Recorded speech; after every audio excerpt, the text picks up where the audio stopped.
Nelson வந்து Rajini sir படம் பண்ணுறதுக்கும் அதே மாதிரி அட்லி வந்து ஷாருக் கான் படம் பண்ணுறதுக்கும் விஜய் சார் தான் வந்து பரவாயில்ல நீ போய் பண்ணு, நீ உன்னால் முடியும்னு மோட்டிவேட் பண்ணதா 2 பேருமே சொல்லியிருந்தாங்க. ஸோ அதே மாதிரி நீங்களுமே வந்து இப்போ மார்க்காண்டேடி மாதிரியான ஒரு பெரிய ஸ்கேல் படம் பண்ணுறதுக்கு அஜித் சார் தான் உங்களை வந்து மோட்டிவேட் பண்ணதா சொல்கிறாங்களா? அங்கே என்ன நடந்தது? இப்போ லோகேஷ் பிரதர் ஆகட்டும், நெல்சன் பிரதர் ஆகட்டும், ஏற்கனவே பயங்கர அவங்க வந்து விஜய் சார் வந்து மோட்டிவேட் பண்ணியிருக்காங்க. நிறைய இன்டர்வியூஸ்லையும் சொல்லியிருக்காங்க.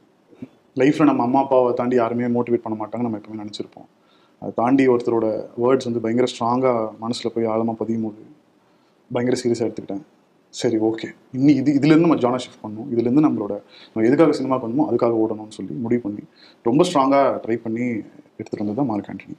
ஸோ இதில் வந்து அஜித் சாருக்கு வந்து ஒரு ஸ்ட்ராங்கான ஒரு பங்கு இருக்குது. இதில் மார்க் ஆண்டனி ரிசல்ட் வந்து எதுவாக இருந்தாலும் என்னை மோட்டிவேட் பண்ணி என்ன ஜானர் ஷிஃப்ட் பண்ணி இந்த ஒரு ஸ்கேல் என்னை வந்து யோசிக்க வச்சது வந்து அஜித் சார் தான். அதுக்கு நான் அவருக்கு எப்பவுமே வந்து I will be very grateful for him. Because